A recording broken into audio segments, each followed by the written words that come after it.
Vous savez que notre système est extrêmement corrompu. Nous avons 1 trillion de dollars de dettes d'études, ce qui, en première approximation, a servi à payer 1 trillion de dollars de mensonges sur la valeur de l'éducation que les gens ont reçue. Et ce sont les étudiants qui obtiennent des notes C qui dirigent les entreprises et qui au final sont les plus riches. Si tout ce dont vous avez besoin se trouvait dans ce cours de commerce, dans ce livre, etc., on aurait eu trop de personnes ayant réussi en business en ce moment. Aujourd'hui, il arrive souvent que l'on fasse des études commerciales, et je le vois tout le temps.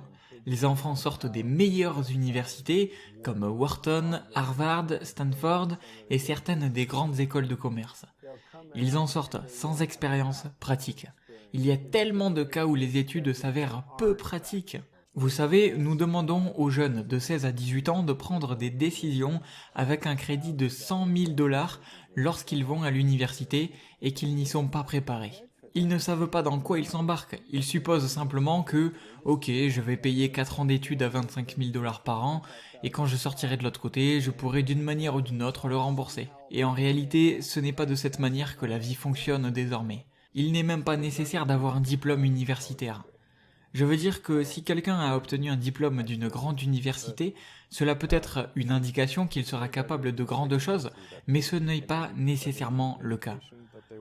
Vous savez, si vous regardez, disons des gens comme Bill Gates ou Larry Ellison, Steve Jobs, etc., ces gars n'ont pas obtenu de diplôme universitaire. Mais si vous aviez la possibilité d'embaucher quelqu'un comme ça, avec un diplôme universitaire ou non, eh bien sûr que ce serait une excellente idée. Je pense qu'avoir la possibilité d'explorer les différentes choses que l'on peut faire est l'une des choses les plus étonnantes qu'on ait à l'université. On peut travailler sur tous ces passe-temps, encoder beaucoup de choses et essayer un tas de trucs. C'est cette incroyable flexibilité que la plupart des gens prennent pour acquis et une fois que vous décidez que ok, je vais créer une entreprise et je vais le faire avec quelqu'un d'autre, vous devez immédiatement convaincre quelqu'un d'autre si vous voulez changer d'avis sur quelque chose et je pense que les gens sous-estiment vraiment la valeur de l'option et de la flexibilité. Je pense qu'explorer ce que vous voulez faire avant de vous engager est vraiment la chose clé et vous devez vraiment rester flexible.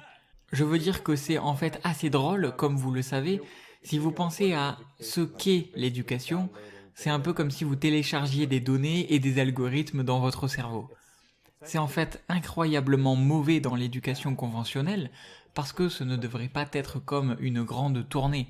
Si quelqu'un fait une sorte de conférence à des gens et qu'ils ont tous fait la même conférence 20 ans de suite, ils finissent par perdre leur enthousiasme. En fait, je pense que les gens apprennent beaucoup de choses et qu'il est probablement inutile d'apprendre parce qu'ils ne les utiliseront jamais à l'avenir. Je pense qu'ils sont comme des enfants à l'école, un peu perplexes quant à la raison pour laquelle ils sont là. Les gens qui font le travail qui nous tient à cœur se demandent ce qu'ils doivent faire ensuite. Ils ne suivent pas la personne qui leur dit ce qu'ils doivent faire ensuite, et le problème avec la plupart des universités, c'est qu'elles sont comme le lycée, mais avec plus de beuverie. Le but d'une bonne université, c'est de vous donner une base pour échouer. Pas une base pour obtenir un A. Si vous sortez de l'université avec de simples A, vous devez faire un sérieux examen de conscience pour savoir pourquoi vous avez choisi de consacrer votre vie à juste obtenir des A. Les étudiants qui obtiennent des notes A travaillent pour les étudiants qui obtiennent des notes B. Et ce sont les étudiants qui obtiennent des notes C qui dirigent les entreprises et qui au final sont les plus riches. C'est un petit peu comme dans l'industrie de la presse. Écrire plus de presse à imprimer donne un aspect plus grandiose. Nous avons des cerveaux que nous mettons à disposition et il y a un point de rendement décroissant en termes de ce que vaut une formation universitaire et de l'ampleur de la dette avec laquelle vous êtes prêt à vous vendre. Beaucoup de gens observent et beaucoup de gens suivent. Sinon, nous aurions trop de problèmes. Nous aurions trop d'entrepreneurs, nous aurions trop de gens qui réussissent. Regardez combien de personnes suivent des cours de commerce. Si tout ce dont vous avez besoin se trouvait dans ce cours de commerce, dans ce livre, etc., on aurait eu trop de personnes ayant réussi en business en ce moment. En fait, le professeur n'aurait pas le temps de s'asseoir et de vous enseigner. Il sait que ce livre les a presque brisés page par page. Il le sait. J'en fais beaucoup trop en ce moment et les choses que je fais, je n'ai pas vraiment le temps de les enseigner. Et donc, quand tu entres dans une salle de réunion avec un tas de gars en costume qui sont tous allés à l'université, tu te sens bien? Oui, parce qu'ils disent un tas de mots et j'ai vécu une belle vie.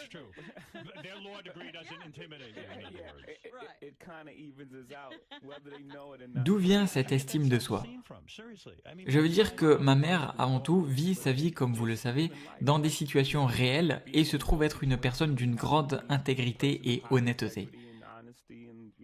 Tu ne t'es jamais mis dans l'embarras, tu ne t'es jamais entré et dit tout le monde pense que je suis ignorant, ici je suis stupide. Jamais je ne me sens ignorant. J'étais dans cette situation ou dans des circonstances où je n'avais pas certaines possibilités.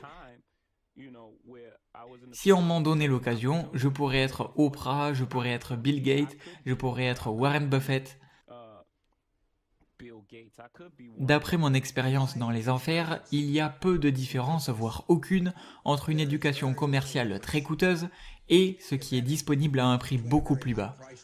Je suis allé à l'université du Nebraska Lincoln. La dernière année d'université, je suis allé à Wharton pendant quelques années avant cela, et j'ai appris autant à l'université du Nebraska qu'à Wharton. Il faut être poussé dans la bonne direction, mais une grande partie de cette formation, c'est de l'autodidacte. Il n'est pas nécessaire de payer 30 ou 35 000 $ par an pour aller dans une grande école pour recevoir de l'éducation.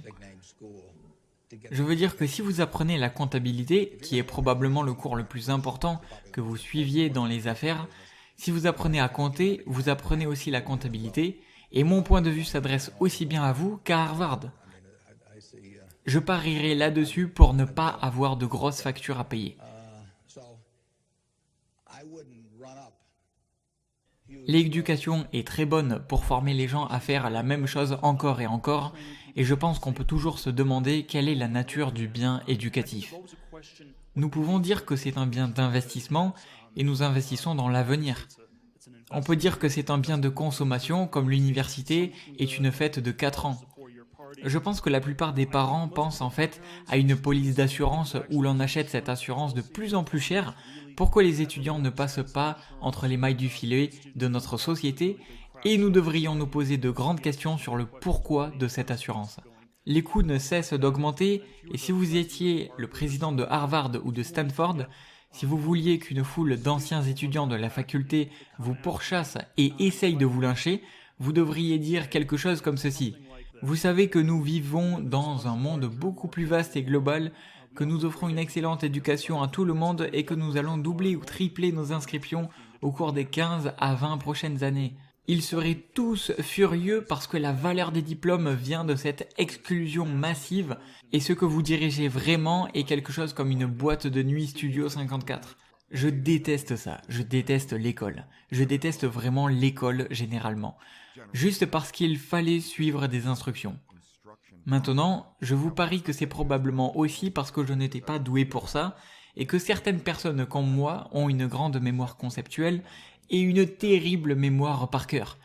Donc, si j'ai une histoire, je pourrais vous raconter année après année ce qui s'est passé dans cette histoire, dans un contexte, mais si je devais vous parler d'un apprentissage basé sur ma mémoire, ce serait terrible. J'ai une terrible mémoire. La barrière de l'ego est la pire des choses. Et si nous étions élevés différemment, imaginez que dans les écoles par exemple, les gens disent toujours que tout le monde fait des erreurs, que tout le monde a des faiblesses, etc. etc. La clé, c'est vraiment de comprendre quelles sont vos erreurs et vos faiblesses afin de pouvoir en tirer des leçons. Je pense que la punition, c'est un concept terrible. La punition signifie que vous avez fait une erreur et que vous êtes puni. Je pense qu'au lieu de punir, chaque fois que quelqu'un fait une erreur, vous devriez dire la seule chose que vous devez faire pour échapper à votre punition. La première intention de celui qui est puni est de savoir quel genre d'erreur il a commise. Donc si je suis dans cette situation encore une fois, comment pourrais-je gérer cela différemment pour ne pas faire cette erreur? Pour que l'apprentissage vienne de l'erreur et non de la punition, parce que vous apprenez aux gens à ne pas faire d'erreur. D'où vient l'apprentissage? Du fait que si vous continuez à faire cela encore et encore, vous allez continuer à rencontrer les mêmes obstacles.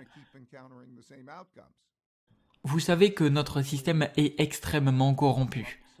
Il y a une bulle de l'éducation aux États-Unis. Nous avons $1 trillion de dettes d'études, ce qui, en première approximation, a servi à payer $1 trillion de mensonges sur la valeur de l'éducation que les gens ont reçue. Il n'est pas encore évident de savoir ce qui va remplacer cela ou comment cela va changer. Je suis quelque peu sceptique quant à son remplacement par un système unitaire unique et j'ai cette bourse destinée aux jeunes pour la création d'entreprises. Je ne prétends pas que tout le monde devrait faire cela. Je ne pense pas que tout le monde devrait devenir entrepreneur. Je pense qu'il n'y a pas de solution unique, donc je pense que l'avenir sera beaucoup plus hétérogène, beaucoup plus diversifié en termes de ce que les gens font et ce qui est vraiment anormal. C'est le genre de suivi unitaire où vous devez aller dans un collège d'élite. Vous allez à Yale ou vous allez en prison. Il n'y a rien d'autre que vous pouvez faire, vous le savez. Je pense donc que les universités se trouvent peut-être au même point que l'Église catholique en 1514, si l'on remonte 500 ans en arrière, où l'on trouve une sorte de méthode monolithique, la méthode universelle d'enseignement de Newton. La différence entre la faculté des sciences politiques de Yale et celle de Harvard n'est probablement pas plus grande que les différences entre les dominicains et les franciscains. Nous avons toutes sortes de petits débats dans ce contexte. Nous avons un système d'indulgence qui coûte de plus en plus cher pour soutenir cette classe de prêtres ou de professeurs. On nous a tellement répété que c'était la seule voie de la réussite, qu'il fallait obtenir un diplôme pour être sauvé, et si vous n'obtenez pas de diplôme, alors vous irez en enfer. Le message que je reçois, comme celui des réformateurs du XVIe siècle, c'est un message quelque peu troublant. Vous devez trouver votre salut par vous-même. Vous devez vous sauver, et je crois que c'est la vérité, mais c'est un mensonge quelque peu inconfortable.